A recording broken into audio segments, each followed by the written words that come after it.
اور یہ انشاءاللہ 9 تاریخ کو ہم بڑے دھوم دھام سے لانچ کر رہے ہیں. اور یہ پروگرام میں کیا ہوگا کہ جو ہمارا 40% نیچے طبقہ ہے، ہر خاندان کو، ہر خاندان آپ یہ دیکھ لیں، یہ بڑا ایمبیشس پروگرام ہے.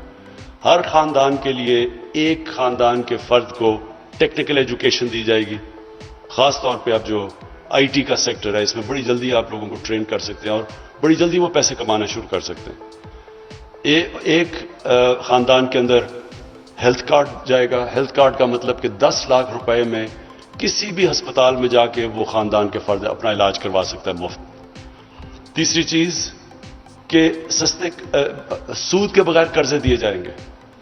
اگر شہر میں ہیں تو وہ اپنی کوئی دکان یا اپنی کوئی جو بھی اس قرضے پہ کر سکے، اپنا کاروبار کر سکے. اور اگر دیہات میں ہیں تو وہ ایک کسان کے لیے وہ سود کے بغیر ایک فرد کو قرضہ ملے گا. اور پھر جو لو کاسٹ ہاؤسنگ ہے، یہ پاکستان میں ابھی تک روٹی کپڑا مکان کی تو بات ہوئی تھی، لیکن کبھی اس کے اوپر کام نہیں ہوا. اب ہم مائکرو فائنانس کے ذریعے اس ایک خاندان کے لیے اس کو ہم فائنانس کریں گے اپنا گھر بنانے کے لیے. یہ اس لیے امپورٹنٹ ہے کہ کیونکہ لوگوں کے پاس کیش نہیں ہوتا گھر بنانے کے لیے، تو ہمارے شہروں کے اندر یہ پھیلتی جا رہی ہیں کچی آبادیاں. کراچی تقریباً 40% کچی آبادی بن چکا ہے. اور کیسے لوگوں کے پاس جب کیش نہیں ہوگا اور کیش کے بغیر گھر نہیں بنا سکتے، تو یہ جو ہم نے بڑی جدوجہد کی اس قانون کو عدالتوں سے نکالنے کے لیے، جس کو کہتے ہیں فور کلوجر لا، جب تک قانون نہیں ہوگا کہ اگر کوئی قسط نہیں دیتا تو اگر وہ بینک ایکشن نہیں لے سکے گا اس کے اوپر، وہ قرضے ہی نہیں دیں گے. تو اس لیے پاکستان میں ہاؤس فائنینسنگ کا کانسیپٹ ہی نہیں ہے. 0.2% پاکستان کے اندر اب تک گھروں کے لیے قرضے دیے جاتے ہیں. ہندوستان جو ہمارے ساتھ ہی ادھر بھی بڑے مسئلے ہیں، وہاں 10% پہنچ گئے. اور ملیشیا میں 30% ہاؤس فائنینسنگ ہے. اور یورپین امریکہ 80% سے اوپر ہے وہاں. تو ہمارے ملک میں تو کانسیپٹ ہی نہیں ہے ہاؤس فائنینسنگ کا. تو یہ 2 سال ہمیں لگے اس قانون کو، بڑی محنت سے یہ فائنلی قانون پاس کیا گیا. تو اب اس سے پہلی دفعہ پاکستان میں موقع ملے گا اس طبقے کا جس کے پاس کیش نہیں ہے گھر بنانے کا، ان کو اب ہم چانس ملے گی کہ وہ بینک سے پیسے لے کے تو اپنے گھر بنا سکیں. اور پھر جو نچلا طبقہ ہے اس کو پروٹیکٹ کرنے کے لیے گورنمنٹ سبسڈائز کر رہی ہے اس کو. ہم ان کے لیے 5 مرلے کے اوپر ہم نے پورا پلان بنایا ہوا کہ ہم صرف 5% سے اوپر سود نہیں جانے دیں گے. 5 یا 3؟ ہاں نہیں، کامیاب پاکستان میں تو بالکل ہم ان کو سود کے بغیر قرضے دے رہے ہیں. لیکن اس کے علاوہ جو کہ ہم چھوٹے لو کاسٹ ہاؤسنگ کے لیے ہم نے فریز کیا ہوا ہے 5%. ہاں، سو ہم نے 5 اور 3% کے اوپر فریز کیا ہوا ہے کہ ہم ان کو سبسڈائز کریں گے. گورنمنٹ اس سے اوپر سارا اٹھائے گی انٹرسٹ، تاکہ لوگوں کے اوپر مثلا ہماری کوشش یہ ہے کہ جو خرچہ ایک عام گھر کرتا ہے کرائے کے اوپر، بجائے کرایہ دینے کے وہ قرضوں کی قسطیں دے کے گھر اپنا بنا لے. تو یہ ایک انشاءاللہ پاکستان کی ہاؤسنگ میں آپ دیکھتے رہیں گے بہت بڑی ریولوشن آ رہی ہے.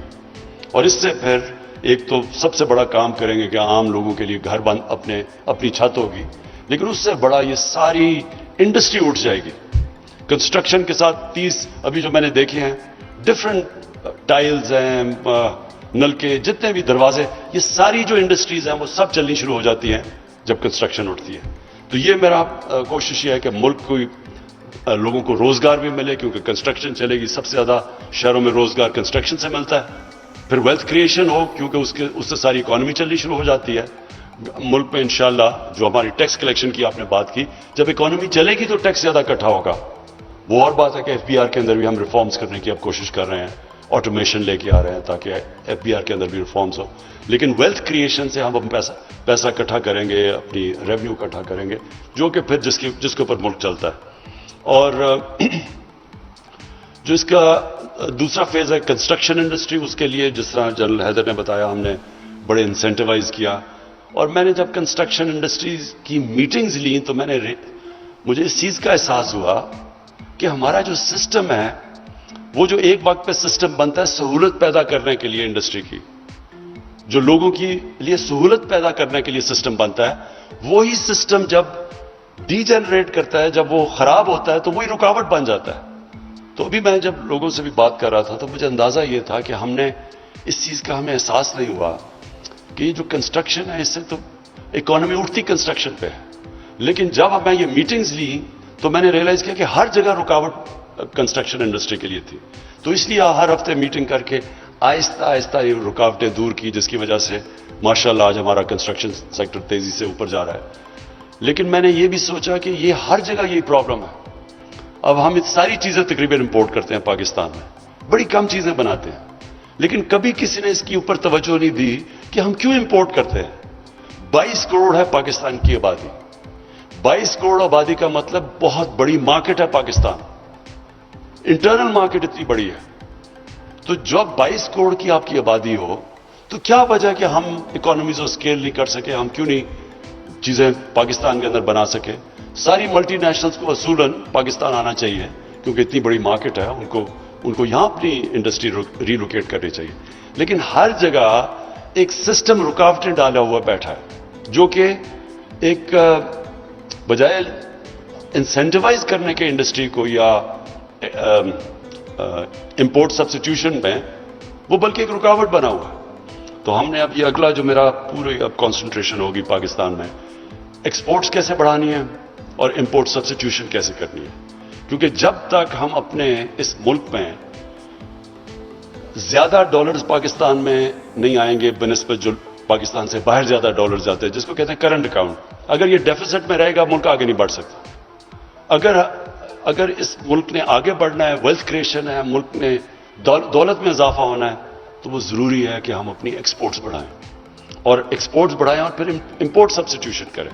کیونکہ ابھی میں یہ دیکھ بھی رہا تھا کہ کئی چیزیں، چھوٹی سی چیز ہے، ٹائلز کے اوپر گلیز کو امپورٹ کرنا پڑتا ہے. کیا وجہ ہے؟ کوئی راکٹ سائنس تو نہیں گلیز بنانا پاکستان میں. ایک ملک اگر نیوکلیر ویپنز بنا سکتا ہے اس کے لیے، اور راکٹ سائنس جس ملک میں ہے اس میں کیا مشکل ہے کہ چھوٹی چھوٹی چیزیں گلیز اور یہ چیز، صرف اس لیے کہ سسٹم میں رکاوٹیں ہیں، اور اگر ہم انسینٹیوائز کر دیں تو سب کچھ بن سکتا ہے. تو اب میری اگلی، آج ہی میں ایکسپورٹرز کی میٹنگ کر کے آیا ہوں اور میرا پورا پلان ہے کہ اب ایکسپورٹس کو ہم ہر طرح ان کو انسینٹیوائز کریں گے، سارے ایکسپورٹ سیکٹر کو، اور جدھر ہو سکے لوگوں کو انکریج کریں گے ایکسپورٹس کرنے کا، کیونکہ ویلتھ کریشن ایکسپورٹس کے ساتھ ہوتی ہے. اور اگر چائنا کی اگر آپ دیکھ لیں کہ انہوں نے جو ایک فینومینل پاور بنا ہے، تو انہوں نے بڑا سوچ سمجھ کے اپنے ملک میں ایکسپورٹس کو انسینٹیوائز کیا تھا. کیسے ایکسپورٹ پروسیسنگ زونز پہلے بنائی، کیسے باہر سے کمپنیز آئیں، پھر انہوں نے ٹیکنالوجی ٹرانسفر ہوئی، اور یہ ہمارے سامنے 35-40 سال کے اندر دیکھتے دیکھتے چائنا کہاں پہنچ گیا. اور کوئی وجہ نہیں کہ ہم پاکستان اوپر نہیں جا سکتا، صرف ایک ہی وجہ ہے کہ ہم نے کبھی سوچا ہی نہیں اس چیز کے اوپر، ہم نے کبھی اس کے اوپر کانسنٹریٹ ہی نہیں کیا کہ اگر ہم نے آنے والی جنریشنز کو ان کے لیے ویلتھ کریشن، اس ملک کی دولت بڑھانی ہے، تو وہ تو ہو ہی نہیں سکتی جب تک ایکسپورٹس نہیں بڑھیں گے. اور اگر ایکسپورٹس نہیں بڑھیں گے تھوڑی دیر کے بعد پھر کرنٹ اکاؤنٹ کا کرائسس آئے گا، ڈیفیسٹ ہوگا، IMF کے پاس جانا پڑے گا، وہ ریسٹرکشن لگا دیں گے، وہ اکانومی کو چوک کر دیں گے، اور پھر ہم اسی سائیکل کے اندر پھنسے رہیں گے ایک لو گروتھ ملک کا. تو انشاءاللہ یہ میرا دوسرا ٹارگٹ ہے. اور تیسرا یہ ہے کہ ہم نے اپنے ملک کو بچانا ہے پولوشن سے، گلوبل وارمنگ سے. یہ بہت بڑا کرائسس آ گیا. آپ کبھی ٹی وی اب دیکھیں اپنا تو کہیں گرمی اتنی پڑی ہے کہ آگیں لگی ہوئی ہیں، اور کہیں اتنے سیلاب آئے ہوئے ہیں کہ ملک ڈوبے ہوئے ہیں. تو یہ سارا ویدر پیٹرن جو چینج ہو رہا ہے، یہ فینومینا، پہلے لوگ سمجھتے تھے نا کہ یہ کوئی دیوانوں بات کر رہے ہیں، یہ ایکچولی ریالٹی ہے. اگر ہم نے اپنے ملک کو یہ ویدر پیٹرنز کی جو چینجز آ رہے ہیں اس سے بچانا ہے، تو ہمیں اپنے ملک کو جو یہ جو ہماری 10 بلین ٹری سونامی، اس کا ہے مطلب کیا کہ اپنے ملک میں درخت لگائیں، سبزہ کریں. کیونکہ ہمیں سب کو پتا ہے کہ جتنا زیادہ آپ کا فارسٹ کور ہوتا جاتا ہے اتنی موئسچر زیادہ ہوتی ہے، بارشیں اٹریکٹ کرتی ہے، پولوشن ابزارب کرتی ہے، اور سب سے زیادہ ٹیمپریچر نیچے رکھتی ہے. اب آپ پنڈی چیمبر آف کامرس ہیں، میں جب بھی پنڈی کے اوپر سے گزرتا ہوں، سارا پنڈی ایک کانکریٹ سلیب بن گیا، اوپر سے لگتا ہے کہ ساری کانکریٹ ہے. ہم پنڈی جب آتے تھے بچپن میں تو یہ بڑا ایک ہرا شہر اور ایک بڑا پولوشن فری شہر ہوتا تھا. میں پڑھا تھا کہ 1914 میں پنڈی میں 4 فٹ برف پڑی تھی. 1914 میں ایک گیزیٹیئر پڑھا تھا. تو اس کا تو موسم بالکل ہی مختلف تھا. تو جب آپ ایک شہر پورا کانکریٹ بن جائے گا تو موسم نے تو گرم ہونا ہی ہے, اور اس کے پھر بڑے اثرات ہوتے ہیں. پھر فلڈنگ بھی ہو جاتی ہے. یہ جب زیادہ ہیٹ ہوتی ہے تو اسے فلڈنگ بھی ہو جاتی ہے. تو اس کے لیے آپ جو یہ کر رہے ہیں انشاءاللہ یہ سارا ہم مانسون پلانٹیشن کر رہے ہیں. بہت زیادہ ہم نے شہروں کے اندر اب درخت اگانے ہیں. ایک تو وہ چیز, دوسرا یہ پولوشن ابزارب کرتا ہے. لاہور میں اپنی زندگی میں آپ کو بتا رہا ہوں کہ لاہور جیسا صاف شہر اور سٹی آف گارڈن کہا جاتا تھا, پشاور کو سٹی آف گارڈن کہا جاتا تھا. اب لاہور کی جو پولوشن لیول ہیں وہ ڈینجر لیول سے بھی اوپر چلی گئی ہیں, کیونکہ درخت کا سارا کور ختم کر دیا. کسی نے نہیں سوچا گرین ایریاز کا, سارے گرین ایریاز آخر میں ختم ہو گئے. اور جو شہر ہیں, شہر پھیلتے جا رہے ہیں. آپ کو حیرت ہوگی یہ اسلام آباد کی کہ ہماری جو انوائرمنٹل منسٹری ہے اس نے بتایا کہ 1960 سے جب اسلام آباد شروع ہوا 2010 تک جتنا اسلام آباد تھا 2010 اور 2020 میں اتنا ہی بڑا اسلام آباد بن گیا. تو جس تیزی سے یہ پھیل رہے ہیں, بڑھ رہے ہیں, میں نے ساری جگہ کہا ہوا ہے کہ ہر شہر کا ماسٹر پلان بنے گا. ماسٹر پلان بنے گا, اس کے بعد گرین ایریاز کے اوپر کوئی کنسٹرکشن نہیں ہو سکے گی. اور شہر کے اندر بھی, شہروں کے اندر بھی جو گرین ایریاز ہیں ان کو بچانا ہے. اور یہ جو اپنا ہمارا فوڈ سیکیورٹی کا پرابلم اب آ رہا ہے, آپ کو پتا ہے کہ ہم نے پاکستان کی تاریخ میں سب سے زیادہ گندم اگائی ہے اس باری. اس کے باوجود 40 لاکھ ٹن گندم امپورٹ کرنی پڑی ہمیں, کیونکہ آبادی تیزی سے بڑھتی جا رہی ہے. اور اگر ہم نے اپنے گرین ایریاز نہ بچائے اور یہ کم ہوتے گئے تو آخر میں بہت بڑا پرابلم ہوگا فوڈ سیکیورٹی کا. تو اس لیے شہروں کے ماسٹر پلانز اب شہروں کو اوپر لے کے جا رہے ہیں. ہم نے 2 شہر پلان کیے ہیں. ایک راوی سٹی. راوی سٹی کیوں بنا رہے ہیں؟ کیونکہ جو لاہور کا پانی ہے وہ نیچے جاتا جا رہا ہے, اور جو راوی دریا ہے وہ بالکل ایک سیوریج کا نالا بن چکا ہے.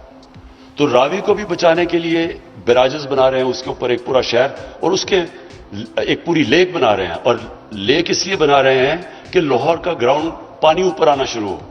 تو اوپر لیک بنا رہے ہیں, اس کے ارد گرد پورا ایک نیا شہر جو اوپر جائے گا, بجائے پھیلتا جائے لاہور اوپر جائے گا. اور پھر پورا ایک فارسٹ, پورا جنگل, کچھ 70,000 درخت اگا رہے ہیں اس کے ساتھ ساتھ, تاکہ وہ ایک پہلی دفعہ ایک پلانڈ گرین سٹی بنے. اور مقصد یہ لاہور کو بچانا ہے, کیونکہ لاہور تو اس وقت ویسے ہی چاروں طرف قصور شیخو پورے تک پہنچ گیا. نہ اتنے بڑے شہروں کو آپ ان کے لیے پولوشن روک سکتے ہیں, نہ آپ ان کو پانی صحیح طرح دے سکتے ہیں, کیونکہ لاہور میں بھی ٹینکر مافیا تھوڑی دیر کے بعد آ جائے گا اگر اسی طرح جاتا رہا. اور نہ ہی وہاں گندگی آپ اٹھا سکتے ہیں, نہ پروسیس کر سکتے ہیں, نہ جو سیوریج ہے اس کو ٹریٹ کر سکتے ہیں. تو یہ سارا یہ پلان شہر تباہ ہو رہے ہیں ہمارے. تو اس کے لیے ماسٹر پلان بنا رہے ہیں سارے شہروں میں, اور اس کے بعد سارے گرین ایریاز بچا رہے ہیں, شہروں کو اوپر لے کے جا رہے ہیں. شہروں کے اندر جو ابھی بچ گئے ہیں گرین ایریاز ان کو بچا رہے ہیں. اور پھر جو قبضے ہوئے ہیں شہروں کے اندر سرکاری زمینوں پہ طاقتور لوگوں نے قبضے کیے ہوئے ہیں, ان قبضہ گروپس کے پیچھے جا رہے ہیں اور یہ قبضے ختم کر رہے ہیں, اور ان ساروں کو گرین ایریاز کے اندر کنورٹ کر رہے ہیں, تاکہ ہماری آنے والی نسلوں کے لیے ہم ایک بہتر پاکستان چھوڑ کے جائیں. تو میں آخر میں پنڈی چیمبر آف کامرس کو پھر سے خراج تحسین پیش کرتا ہوں اس ایکسپوز کا. اچھا آپ نے مجھے آئیڈیا دی ہے یہ کنونشن سینٹر کا. انشاءاللہ آپ کو خوشخبری سناؤں گا تھوڑی دیر کے بعد. شکریہ.